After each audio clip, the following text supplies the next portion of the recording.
बिस्मिल्लाहिर्रहमानिर्रहीम। अस्सलाम वालेकुम डियर स्टूडेंट्स। आज का हमारा जो टॉपिक है इस सीरीज़ का दैट इज़ क्रिस्टलाइजेशन। फिल्ट्रेशन के बाद अगली जो सेपरेटिंग टेक्निक है उसे हम कहते हैं क्रिस्टलाइजेशन। क्रिस्टलाइजेशन क्या होता है? The removal of solid from solution by increasing its concentration above the saturation point in such a way that the excess solid is separated out in the form of crystal. यानी filtration के अंदर हम insoluble impurities को अलग करते हैं अपने mixture में से, जबकि क्रिस्टलाइजेशन ऐसा मेथड इसमें हम सॉल्युबल इम्प्योरिटीज़ को यानी वो सॉल्युबल कंपाउंड्स को हम किसी सॉल्वेंट के अंदर डिसॉल्व करते हैं, फिर उसका सैचुरेटेड सॉल्यूशन बनाते हैं और सैचुरेटेड सॉल्यूशन बनाने के बाद हम उस डिजायर्ड कॉन्स्टिट्यूएंट को अपने सॉल्यूशन में से अलग कर लेते हैं उसकी कंसंट्रेशन बढ़ाकर। अब क्रिस्टलाइजेशन है क्या? It's a purifying technique. यानी सम टाइम हमारे जो प्रोडक्ट्स होती हैं वो क्रूड होती हैं, उनके अंदर किसी तरह की इंप्योरिटीज होती हैं, तो उस इंप्योरिटीज को दूर करने के लिए हम उसे किसी सूटेबल सॉल्वेंट के अंदर डिसॉल्व करते हैं।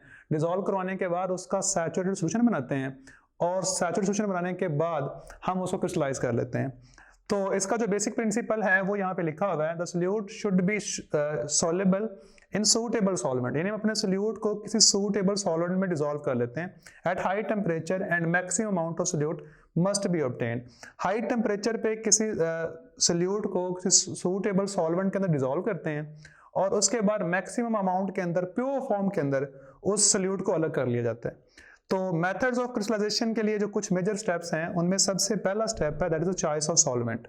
जाहिर सी बात है आपने सैचुरेटेड सॉल्यूशन बनाना है, तो उसके लिए आपको दो चीजें रिक्वायर्ड हैं। सॉल्यूशन के दो ही मेन कंपोनेंट्स होते हैं, एक सोल्यूट और सॉल्वेंट।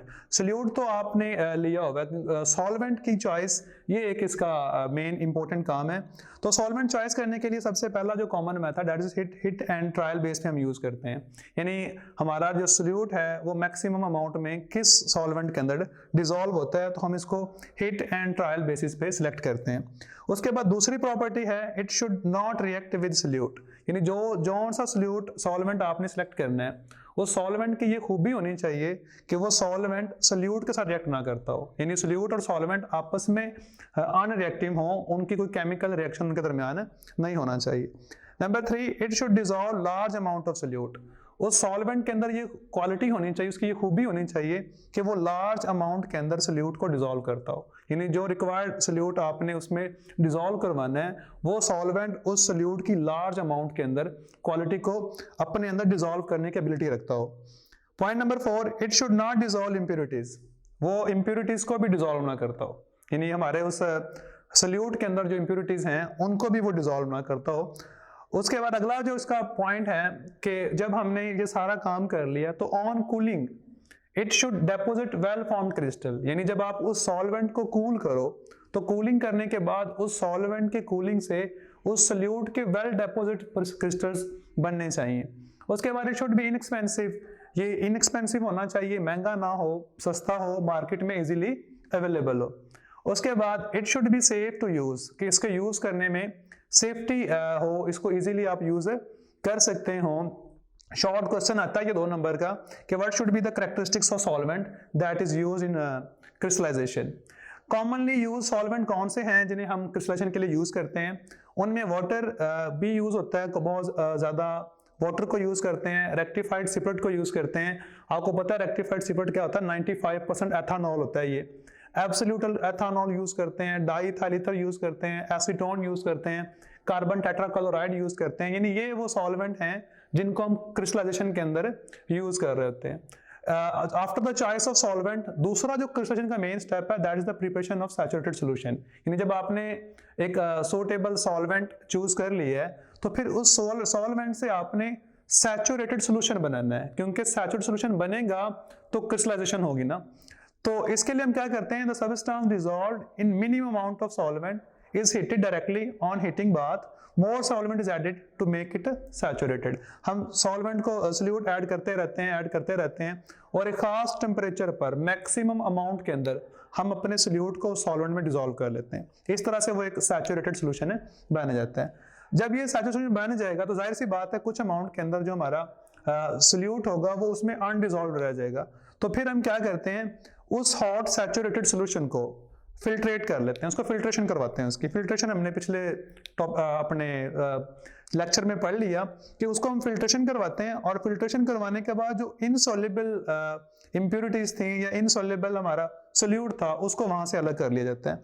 यहाँ पे एक बात याद रखनी, ड्यूरिंग फिल्ट्रेशन आपका जो सोल्यूशन है वो कूल हो सकता है, तो उससे इमेच्योर जो क्रिस्टलाइजेशन है, प्रीमेच्योर क्रिस्टलाइजेशन वो हो सकती है, तो उसको अवॉइड करने के लिए हम हॉट वाटर फनल यूज करते हैं ताकि प्रीमेच्योर क्रिस्टलाइजेशन है ना हो। अच्छा, फिल्ट्रेशन के बाद जो स्टेप नंबर 4 है दैट इज कूलिंग, यानी जो हमारे पास हमारा हॉट सैचुरेटेड सॉल्यूशन फिल्ट्रेट हो चुका है, तो उसके बाद जो आपका समंदर लिकर बचा है उसको आपने कूलिंग करवानी है। कूलिंग के लिए हम 3 मेथड यूज कर सकते हैं। एक तो होता है मॉडरेट कूलिंग, एक होता है स्लो कूलिंग, यानी आप उसको किसी ऑर्डिनरी टेम्परेचर पे रख के स्लोली कूल करवाओ, और एक होता है फास्ट कूलिंग, किसी रेफ्रिजरेटर में रखकर भी आप कूलिंग करवा सकते हैं। लेकिन हमने जिसको प्रेफर करना है that is the moderate cooling. तो मॉडरेट कूलिंग में क्या होता है कि वो उसके जो मॉडरेट वैल्यू है उससे मीडियम साइज के क्रिस्टल जो हैं वो हमें ऑब्टेन होते हैं। तो हमने कूलिंग करवाते वक्त हमने ध्यान रखना है कि हमने मॉडरेट कूलिंग करवानी है ताकि मीडियम साइज क्रिस्टल जो हैं वो हमें ऑब्टेन हो सकें। अगर हम स्लो कूलिंग करवाते हैं तो स्लो कूलिंग से क्या होगा, क्रिस्टल्स का जो साइज है वो लार्ज साइज के क्रिस्टल्स हमें ऑब्टेन होना शुरू हो जाएंगे। फास्ट कूलिंग में स्मॉल साइज क्रिस्टल्स, क्रिस्टल्स की एक हैबिट जिसमें वो ग्रो करते हैं, हैबिट ऑफ क्रिस्टल्स। तो अगर आप क्रिस्टल्स को वो टाइम नहीं देते जिसमें उन्होंने ग्रो करना है, तो ज्यादा टाइम देंगे तो लार्ज साइज क्रिस्टल बन जाएंगे, कम टाइम देंगे तो वो स्मॉल साइज क्रिस्टल बन जाएंगे। लिहाजा हमने उसकी मॉडरेट कूलिंग करवानी है ताकि हमें मीडियम साइज क्रिस्टल्स अटेन कर सकें।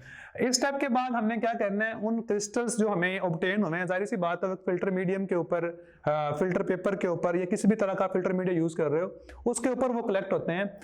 तो हम क्या करें, collecting and washing of crystals, ये अगला स्टेप है। हमें फिल्ट्रेशन करवा के फिल्टर वो हमारे क्रिस्टल अटेन करने हैं, या फिर हम उसका मदर लिखकर या जो हमारा सोल्यूशन है उसकी वेपोरेशन करवाते हैं ताकि उसमें से जो वाटर है वो एवापोरेट कर जाए, या हमारा जो सॉल्वेंट है वो एवापोरेट कर जाए और पीछे हमारे क्रिस्टल्स ऑब्टेन हो जाएं।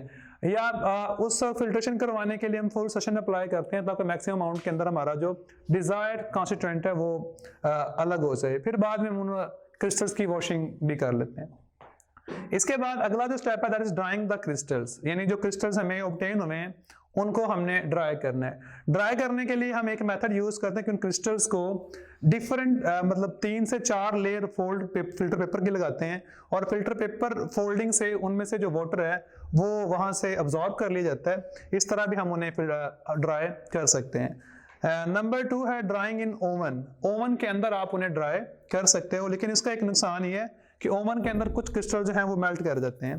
तो हम एक और मेथड यूज करते हैं that is the vacuum desiccator. Vacuum desiccator glass के बने डेसिकेटर्स होते हैं, इनके अंदर हम अपने वो क्रिस्टल्स रख देते हैं और साथ में हम कोई drying agent like calcium chloride है, फास्फोरस पेंटाऑक्साइड या सिलिका, इसको यूज करते हैं एज अ ड्राइंग एजेंट, जो वहां से वाटर वेपर्स को या जो हमारे पास वाटर वेपर होते हैं ये वाटर उसको वो अब्सॉर्ब कर लेते हैं। इस तरह से क्रिस्टल्स की जो ड्राइंग प्रोसीजर है ये भी मुकम्मल हो जाता है। इसके बाद 7वां स्टेप है decolourising of undesirable colour. Some time during crystal formation हमें किसी तरह के खास कलर्स ऑब्टेन होते हैं, वो कलर्स इंप्योरिटीज की वजह से होते हैं। तो उन कलर्स को रिमूव करने के लिए हम क्या करते हैं, उस सबस्टेंस को बॉयल करते हैं सॉल्वेंट को with sufficient amount of animal charcoal. Animal charcoal black colour का केमिकल होता है जो कलर्स इंप्योरिटीज को रिमूव करता है, और फिर उस हॉट फिल्टर सॉल्यूशन को हम फिल्टर कर लेते हैं, जिससे जो इंप्योरिटीज कलर्ड इंप्योरिटीज होती हैं वो एनिमल चारकोल के साथ रह जाती हैं और पीछे जो हमारा प्योर क्रिस्टल है वो नीचे हमारे लिक्कर के अंदर आना शुरू हो जाते हैं। अब यहाँ से एक क्वेश्चन आता है, कई दफा ये बोर्ड पेपर में देखा गया है कि why there is a need of crystallise a crude product, कि हमें किसी भी क्रूड प्रोडक्ट को क्रिस्टलाइज करवाने की जरूरत क्यों होती है। तो हमने सारा क्रिस्टलाइजेशन पढ़ ली है। क्रिस्टलाइजेशन बेसिकली एक प्योरीफाइंग टेक्निक है, तो हमने उसको प्योरीफाई करना होता है during the formation of chemical. उसको प्योरीफाई करने के लिए हमें उसकी क्रिस्टलाइजेशन करवानी पड़ती है। अल्लाह हाफिज़ एंड जज़ाक।